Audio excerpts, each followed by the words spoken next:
Hello student, लगातार प्रयास के बाद आज फाइनली अपन महान वैज्ञानिक गैलीलियो गैलीली के जीवन के बारे में जानने का प्रयास करते हैं। तो गैलीलियो गैलीली के जीवन के बारे में जानने से पहले आप लोग ये जान लीजिए कि यूरोपियन कंट्री है ना, वहाँ एक देश है इटली। तो यूरोपियन कंट्री में ये था कि जब से साइंस के बारे में चर्चा होना शुरू हुआ और लगभग सन 1600 तक, मतलब 16वीं सदी तक स्थितियां ऐसी थी कि जो भी मतलब साइंस के प्रोग्राम कोई वैज्ञानिक या कोई विचारक प्रस्तुत करते थे तो उनकी मान्यताएं जो थी वो चर्च से मिलती थी। मतलब वहाँ जो पावरफुल कोई संस्था था वो चर्च था। तो हमारे वैज्ञानिक अनुसंधान आम लोगों के बीच में तभी आती थी जब वो थ्योरी और सिद्धांत जो हैं चर्च से उनको जब मान्यताएं मिलती थी। इसका कहने का मतलब ये है, चर्च के बारे में जानने का मतलब ये है कि हम आगे देखेंगे कि चर्च और गैलीलियो गैलीली के बीच में क्या कॉम्प्लिकेशन आए। ठीक है, तो गैलीलियो गैलीली के बारे में हम जानने से पहले दो चीज़ों को हम जानते हैं कि लगभग मान लीजिए कि 16वीं सदी से पहले तक की जो स्थिति थी वो क्या थी कि जो आप हमारा ब्रह्मांड है, ब्रह्मांड के बारे में जो आम धारणा थी वो एरिस्टोटल और टालमी के द्वारा प्रस्तावित मॉडल पर आधारित थी और उसको चर्च के द्वारा भी मान्यता प्राप्त था। अब एरिस्टोटल और टालमी का जो ब्रह्मांड संबंधी मॉडल था वो क्या था, उस मॉडल को जाना जाता है जियोसेंट्रिक मॉडल के नाम से। जियोसेंट्रिक मॉडल क्या होता है आप देखेंगे। जियोसेंट्रिक मॉडल देखिए आपकी स्क्रीन पर ये है ना। जियोसेंट्रिक मॉडल में होता क्या था, मान्यता ऐसी थी कि जो अर्थ है पूरे ब्रह्मांड का केंद्र है और सारे ग्रह इसके चारों ओर चक्कर कर रहे हैं। ठीक है, जो आपका जियोसेंट्रिक मॉडल है वो यही है। जियोसेंट्रिक मॉडल में जो पृथ्वी है इस ब्रह्मांड का केंद्र है और इसके चारों तरफ सारे ग्रह परिक्रमा कर रहे हैं। आप देख पा रहे हैं इस डायग्राम में कि चंद्रमा भी अर्थ का परिक्रमा कर रही है, मर्क्यूरी, वीनस, सन, मार्स, जुपिटर, सैटर्न, ये सब जो ग्रह हैं ये सब क्या कर रहे हैं, पृथ्वी के चारों ओर चक्कर लगा रहे हैं। इस मॉडल को बोला जाता है जियोसेंट्रिक मॉडल और इस मॉडल को मान्यता थी यूरोप के चर्च से भी इसकी मान्यता थी। तो ये बड़ा लोकप्रिय था उस दौर में। कब तक? जब तक गैलीलियो गैलीली ने इसमें अपना राय प्रस्तुत नहीं किया था। यह है जियोसेंट्रिक मॉडल। ठीक है, समझ पा रहे हैं आप लोग। और इसको चर्च से मान्यता प्राप्त भी थी। कॉम्प्लिकेशन कब से शुरू होते हैं हम आगे देखेंगे। तो उस कॉम्प्लिकेशन को जानने से पहले हम सबसे पहले बात करते हैं गैलीलियो गैलीली के जन्म के बारे में और उनकी थोड़ी सी ब्रीफ जीवनी के बारे में हम चर्चा करते हैं। ठीक है, तो गैलीलियो गैलीली का जन्म जो है इटली के ही शहर में पीसा नामक एक जगह है। कौन सा जगह है? पीसा नामक एक जगह है। 15 फरवरी 1564 को उनका जन्म हुआ। उनके पिता जो थे एक संगीत वादक थे, मतलब एक देखेंगे कि ऐसे करके कंधे पर रखकर बजाने वाला एक वाद्य यंत्र था और उस वाद्य यंत्र में क्या है कि उसी से वो अपनी आजीविका को चलाते भी थे।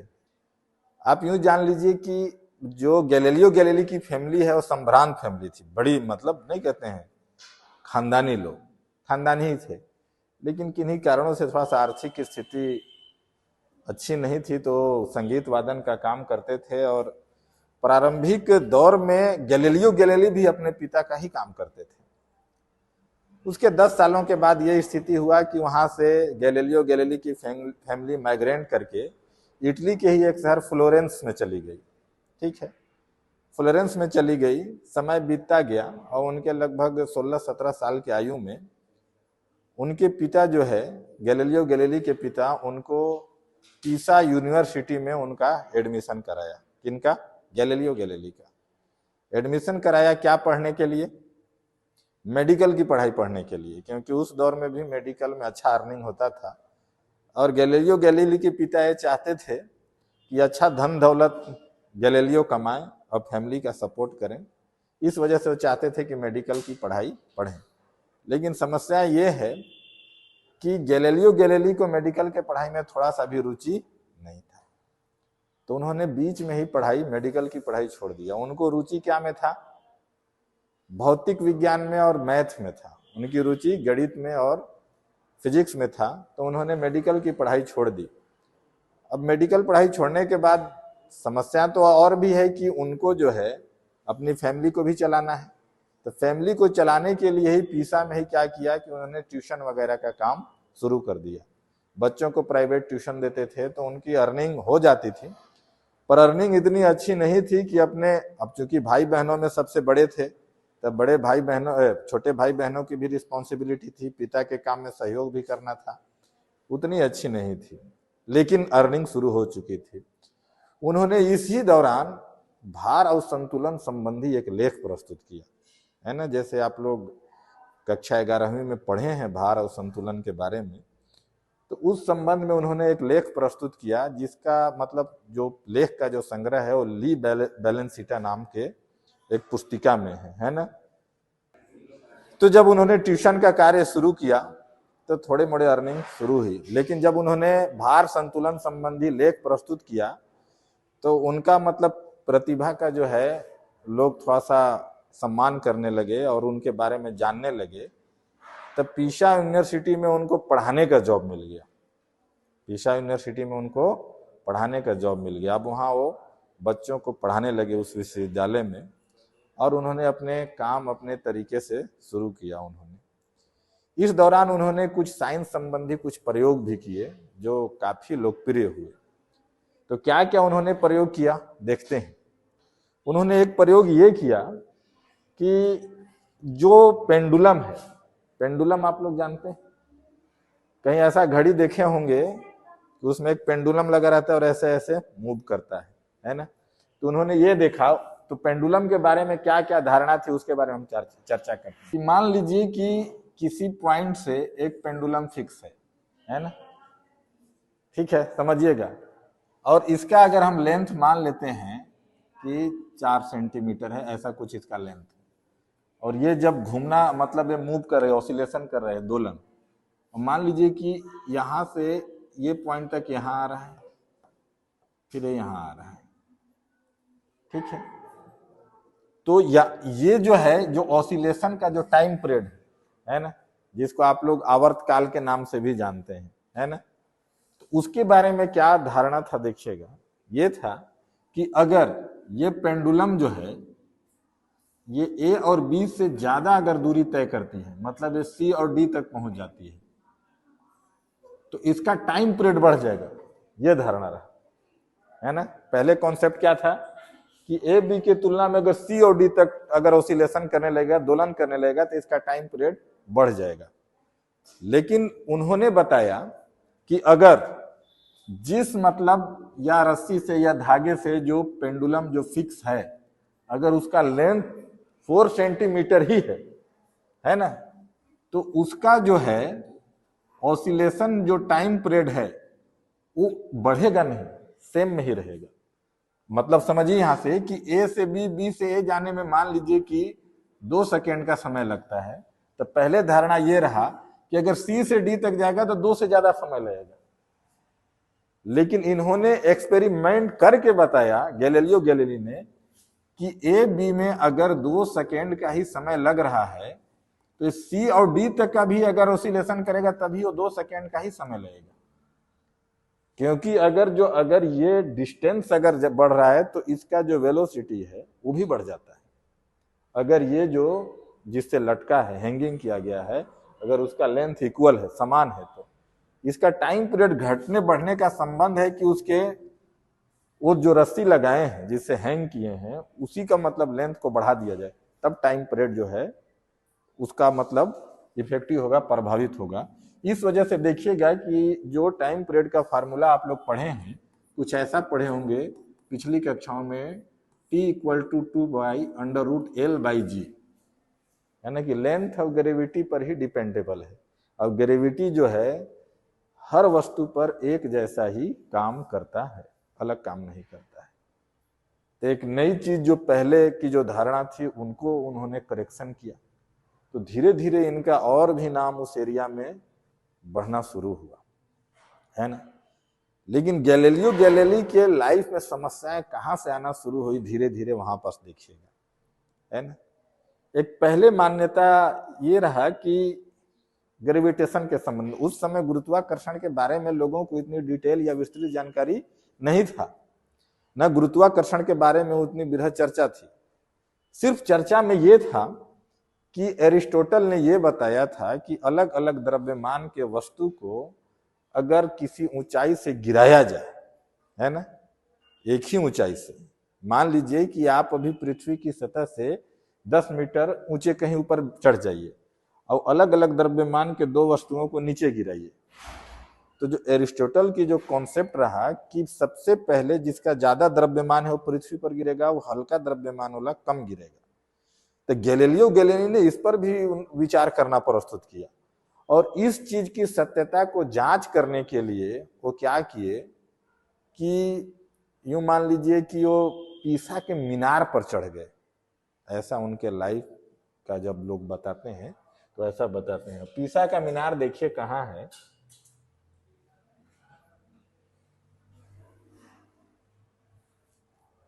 पीसा का मीनार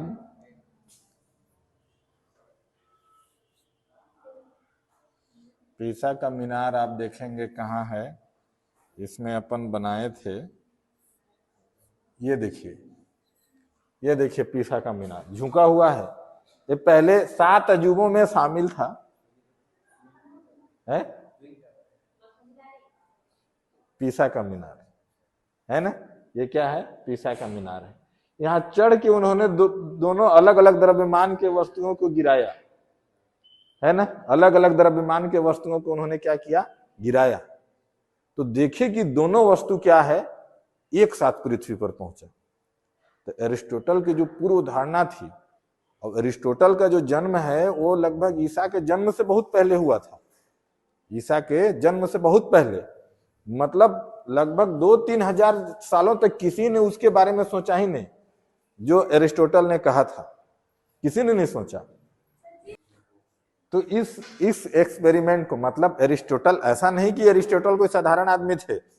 एरिस्टोटल उस दौर में, और आज के भी प्रासंगिकता में बात किया जाए तो बहुत बड़े वो वैज्ञानिक थे। उनको आप देखे होंगे बायोलॉजी वगैरह पढ़ने समय कि उनको फादर ऑफ बायोलॉजी भी बोला जाता है। इतने उन्होंने थीसिस किए, इतने एक्सपेरिमेंट किए, है ना। आज जो हम साइंस की इस दुनिया पर हैं, कई साइंटिस्टों के योगदान से पहुंचे हैं, ठीक है। लेकिन यहां पास इस मामले में जो एरिस्टोटल था, इनके थ्योरी को क्या किया गया, गैलीलियो द्वारा चैलेंज किया गया और सत्यापित भी कर दिया कि नहीं, अगर दो अलग अलग द्रव्यमान के वस्तुओं को नीचे एक ऊंचाई से गिरा जाए तो एक साथ पृथ्वी पर पहुंचेगी। इसका मतलब है कि नीचे गिरने वाला, लगने वाला जो अट्रैक्शन फोर्स है उसके द्रव्यमान पर डिपेंडेबल नहीं है, ठीक है। वो पृथ्वी के जो केंद्र की जो शक्ति है, जिसको आज हम गुरुत्वाकर्षण के नाम से जानते हैं, पहले नहीं जान रहे थे। गुरुत्वाकर्षण के संबंध में ज्यादा डिटेल न्यूटन ने, सर आइजैक न्यूटन ने ज्यादा अच्छा से अध्ययन किया, ठीक है। इस एक्सपेरिमेंट की वजह से गैलीलियो गैलीली को लोग समझने लगे कि ये घमंडी टाइप का आदमी है, अरस्तु के बातों को चैलेंज करता है, एरिस्टोटल के बातों को चैलेंज करता है, घमंडी आदमी है। लोग इनसे किनारा करना शुरू कर दिए कि अच्छा आदमी नहीं है। मतलब ये कॉन्सेप्ट जो है इतना मतलब प्रभावित किया आम लोगों के कि एरिस्टोटल के खिलाफ को कैसे जा सकता है। उनका जो कॉन्ट्रैक्ट है पीसा यूनिवर्सिटी से खत्म कर दिया गया कि अब ये नौकरी नहीं करेंगे, पीसा यूनिवर्सिटी में नौकरी अब नहीं कर सकते। इनका कॉन्ट्रैक्ट क्या हो गया, पीसा यूनिवर्सिटी से खत्म हो गया, है ना। पीसा यूनिवर्सिटी से इनका जो कॉन्ट्रैक्ट है टोटली क्या हो गया, खत्म हो गया, है ना। तो अभी हम पीसा यूनिवर्सिटी में थे, तो पीसा यूनिवर्सिटी से उनका क्या हो गया, कॉन्ट्रैक्ट टोटली खत्म हो गया। धीरे धीरे समय का पहिया आगे बढ़ा, समय का पहिया आगे बढ़ा, है ना। इन्होंने और भी कई ऐसे एक्सपेरिमेंट करना शुरू किया धीरे धीरे। तो आप देखेंगे जब उनका पीसा यूनिवर्सिटी से कॉन्ट्रैक्ट खत्म हुआ गैलीलियो गैलीली का, तब उनको एक नया जॉब ऑफर हुआ पेडुआ यूनिवर्सिटी में, है ना। पेडुआ भी बोलते हैं, कई जगह इनका प्रोनाउंसिएशन पेडुआ है, कई जगह पैदोआ है, ऐसे करके है ना। और यहाँ उन्होंने लगभग अपनी सेवाएं दी 1592 से 1610 तक। कब तक यहाँ सेवाएं दी उन्होंने? 1592 से 1610 तक यहाँ सेवाएं दी। और ये अच्छा खासा मतलब जो है यहाँ पर से एक बहुत अच्छे टीचर के रूप में नाम इन्होंने कमाया। देखिएगा हुआ क्या, अब गैलीलियो गैलीली के जीवन में जो तूफान आना शुरू हुआ यहीं से शुरू हुआ। 1608 में यूरोप का ही एक और देश है डच, जिसको हॉलैंड के नाम से, नीदरलैंड के नाम से टीवी वगैरह में आप लोग देखे होंगे। वहां एक ग्लास आई मेकर थे, ग्लास आई मेकर, आंखों के चश्मा वगैरह के लिए ग्लास बनाने वाले। उनका नाम था हैंस लिपेर्सी। क्या नाम था? हैंस लिपेर्सी उनका नाम था। उन्होंने एक ऐसे टूल्स का खोज किया कि जो दूर के वस्तुओं को स्पष्ट देख सके, और उन्होंने इसके पेटेंट के लिए अप्लाई भी किया कि मैंने एक ऐसा टूल्स खोज लिया है, ऐसा उपकरण खोज लिया है कि दूर के वस्तुओं को भी अच्छे से वो देख सकता है। 1608 में ऐसा। साल बीतते बीतते इसका डिजाइन का पता चला गैलीलियो गैलीली को, और गैलीलियो गैलीली जो है इस डिजाइन को प्राप्त करने में सफल भी हुए। जब प्राप्त करने में सफल हुए तो इन्होंने इस डिजाइन को और मॉडिफाई किया, और जो हैंस लिपरेसी बनाए से उससे ज्यादा इस टूल्स को बना दिया, बहुत ही अच्छा बना दिया। अब स्पष्टता मतलब दूर की वस्तुओं को आसानी से देखा जा सकता है। इस टूल्स को ही नाम दिया गया टेलीस्कोप, दूरदर्शी। आप लोग अभी लाइट वाला चैप्टर में गैलीलियो दूरदर्शी के बारे में पढ़ेंगे भी, ठीक है। तो जब ये हो गया तो चूंकि आर्थिक संसाधन जो थे गैलीलियो के पास बहुत कम थे, तो टेलीस्कोप को उन्होंने व्यापारिक रूप से इस्तेमाल किया। वहां के सेना को, व्यापारियों के साथ बिजनेस किया इसका। तो जब बिजनेस किया तो बहुत पैसे आ गए। अब एक क्या था कि बहुत अच्छे से इनके पास अब धन भी हो गया था, अब ये एक्सपेरिमेंट भी कर सकते थे। तो इन्होंने क्या किया कि अब इन्होंने एस्ट्रोनॉमी में, खगोल विज्ञान में अध्ययन करना शुरू किया। ग्रह, नक्षत्रों, तारों को देखना इन्होंने शुरू किया, ठीक है। इन्होंने ये शुरू किया तो देखिएगा क्या क्या इन्होंने देखा, है ना। तो आप ध्यान देंगे कि जब इन्होंने टेलीस्कोप को बहुत अच्छे से बना लिया और खगोल विज्ञान के बारे में इन्होंने जब अध्ययन करना शुरू किया, तो जो हमारा बृहस्पति ग्रह है उसके चारों तरफ 4 चंद्रमाएं देखी। चंद्रमा से आशय समझिए, चंद्रमा से आशय है उपग्रह से। जैसे हमारे पृथ्वी के चारों ओर घूमने वाली एक उपग्रह है जिसको चंद्रमा बोलते हैं, तो उन्होंने 4 मून देखे बृहस्पति ग्रह के चारों तरफ, और उस ग्रह का नाम उन्होंने दिया मेडिसियन स्टार। क्या नाम दिया? मेडिसियन स्टार। क्यों नाम दिया?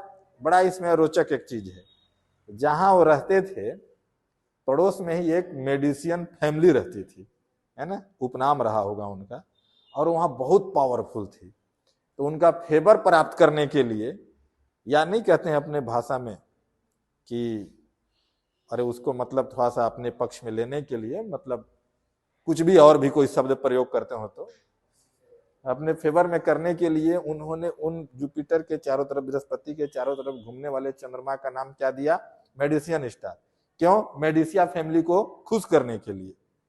मेडिसिया फैमिली भी बहुत खुश हुई, अरे यार हमारे नाम पर बताओ चंद्रमा है, ग्रह है, इस टाइप से।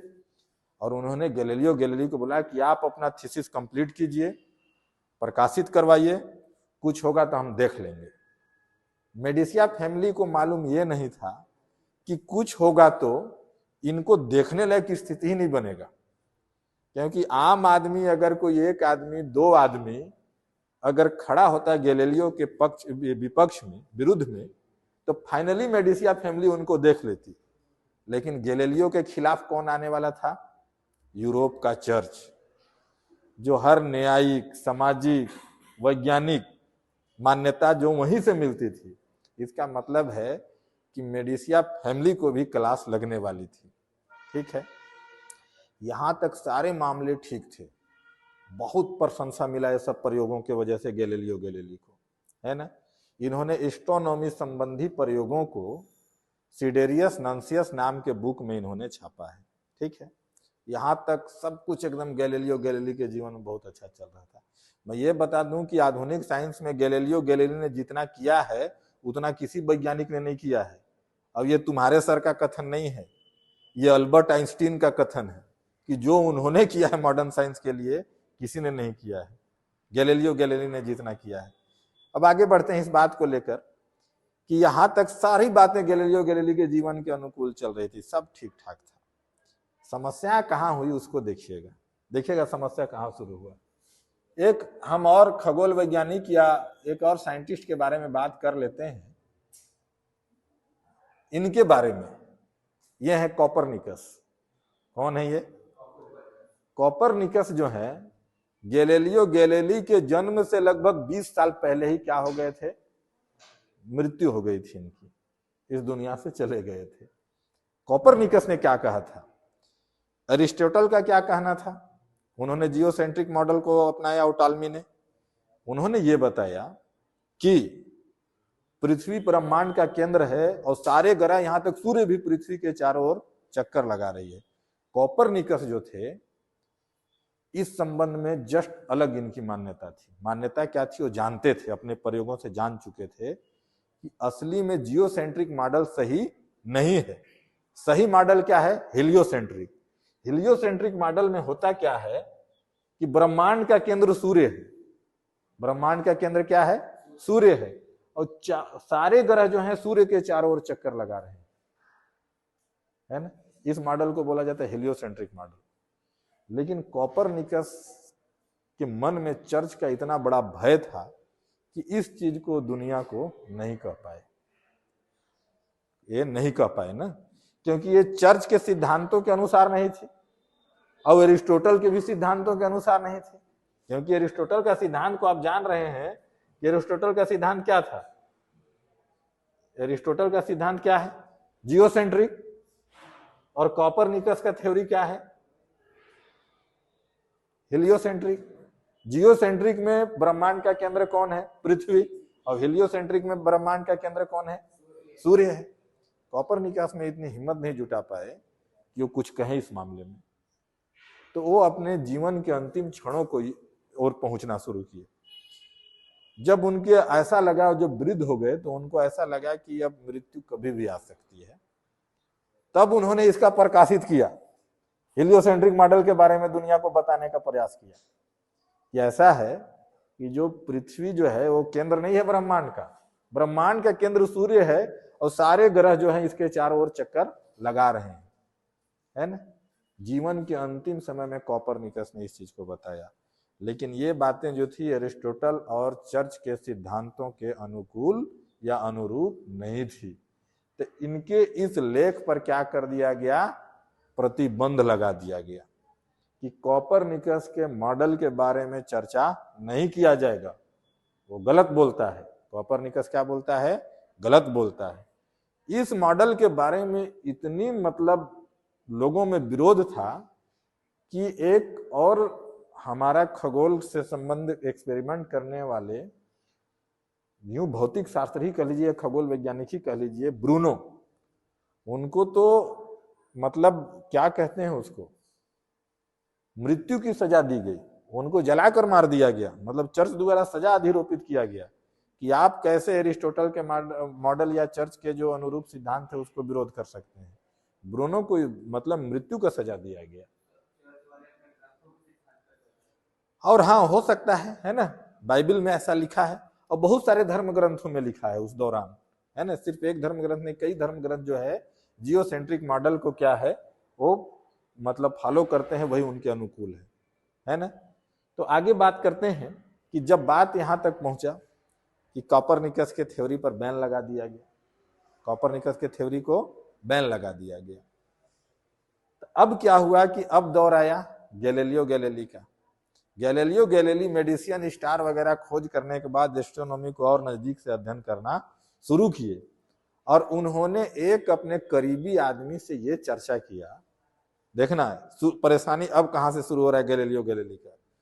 उन्होंने ये चर्चा किया कि मैं एक डिबेट इस बात पर चाहता हूं कि जो ब्रह्मांड का केंद्र है सूर्य है और बाकी सारे ग्रह जो हैं इसके चारों ओर चक्कर लगा रहे हैं।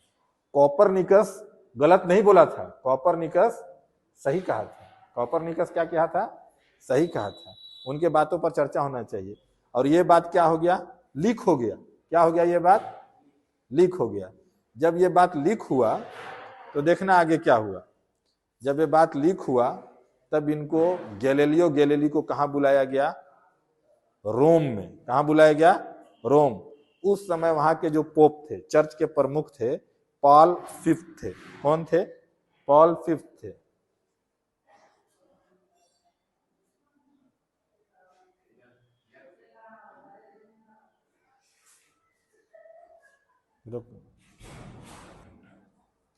जो उस समय चर्च के प्रमुख थे वो पॉल फिफ्थ थे। कौन थे, पॉल फिफ्थ थे। ठीक है, इनको बुलाया गया। किनको बुलाया गया, गैलीलियो गैलीली को बुलाया गया और बोले कि क्यों आप जो आप हैं, क्यों उनके बातों को समर्थन कर रहे हैं। किनके बातों को, कॉपरनिकस के बातों को।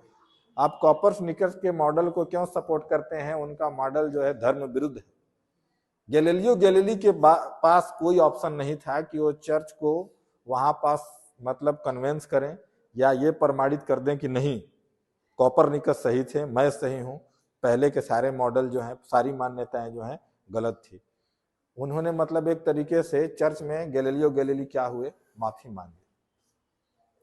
क्या किए, गैलीलियो चर्च में माफी मांगी और वापस आए। समय बीतता गया, समय बीतता गया। 1632 में फिर से इस पर गैलीलियो गैलीली जो है चर्चा करने का प्रयास किए, है ना। गैलीलियो गैलीली फिर से चर्चा करने का प्रयास किए कि जो हेलियोसेंट्रिक मॉडल है वही सही है। और जब ये बात पुनः, जब ये डिबेट इस पर चाहे, तो पुनः इस पर अब क्या हुआ, गैलीलियो गैलीली पर चर्च में मुकदमा शुरू हो गया। क्या हो गया, चर्च में मुकदमा शुरू हो गया। मुकदमा चलना शुरू हो गया गैलीलियो गैलीली पर कि आप धर्म के खिलाफ कैसे जा सकते हैं। स्थिति इतनी तनावपूर्ण हो गई कि गैलीलियो गैलीली को हाउस अरेस्ट कर लिया गया, है ना। उनको तो आजीवन कारावास का बात था, लेकिन बढ़ती उम्र की वजह से क्या हुआ कि उनको हाउस अरेस्ट कर लिया गया, है ना। और वहीं पास क्या है कि 77 साल की आयु में, 77 साल की आयु में आप देखेंगे कि 8 जनवरी 1642 को इनकी मृत्यु हो गई, गैलीलियो गैलीली की।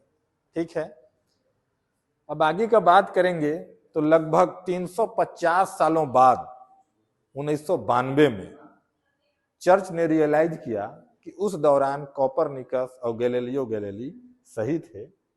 चर्च ने उनके बातों को समर्थन भले उस दौरान नहीं दिया था, लेकिन कॉपरनिकस और गैलीलियो सही थे 350 सालों बाद। तो इतने महान थे गैलीलियो गैलीली। आज भी आप अगर कभी, है ना, आज भी आप अगर कभी पढ़ लिख कर इतना योग्य बन जाएं और इटली के पेदुआ यूनिवर्सिटी में जाने का अगर आपको अवसर मिले, तो उनके छात्रों ने उनके सम्मान में देखिए जिस कुर्सी पर चढ़ के वो स्पीच देते थे, वो कुर्सी आज भी रखा हुआ है। यहीं पास गैलीलियो गैलीली चढ़कर स्पीच देते थे पेदुआ यूनिवर्सिटी में।